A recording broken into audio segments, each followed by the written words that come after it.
Bonjour et bienvenue dans cette vidéo flash dans laquelle nous allons voir ensemble quelle est la différence entre un gaz et une fumée. Rappelons-nous dans un premier temps qu'un gaz est composé de molécules mobiles et éloignées les unes des autres. On qualifiera l'état gazeux d'état dispersé et désordonné.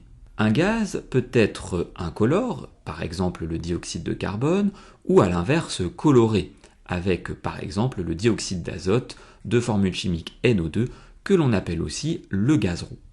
Un gaz peut aussi être inodore, par exemple les gaz présents dans l'air, comme le diazote ou le dioxygène, ou à l'inverse odorant, comme avec le sulfure d'hydrogène de formule chimique H2S, dont l'odeur est identique à celle d'un œuf pourri. Un gaz peut aussi être sans danger pour l'homme, on peut notamment citer le dioxygène, présent dans l'air et nécessaire à la respiration des êtres humains, ou à l'inverse, dangereux pour l'homme, comme avec le monoxyde de carbone de formule chimique CO, responsable de plusieurs dizaines de décès par an en France.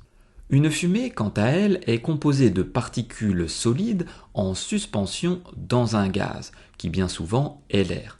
Ainsi, contrairement à un gaz, une fumée est toujours visible. Ce qui rend une fumée visible, ce sont justement ces particules solides. Considérons par exemple une allumette que l'on vient d'éteindre.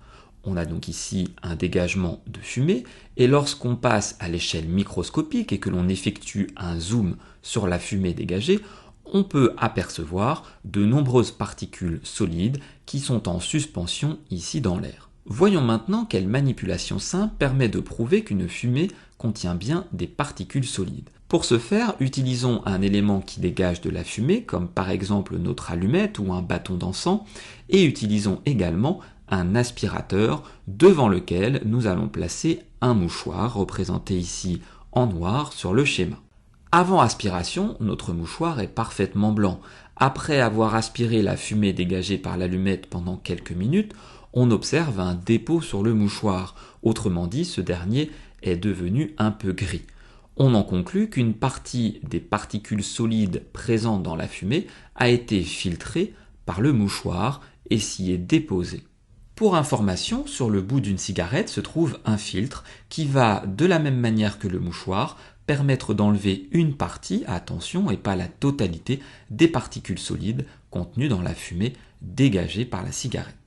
Cette vidéo flash est maintenant terminée, j'espère qu'elle a été claire. N'hésitez pas à vous abonner à ma chaîne YouTube et je vous dis à très bientôt pour de nouvelles vidéos.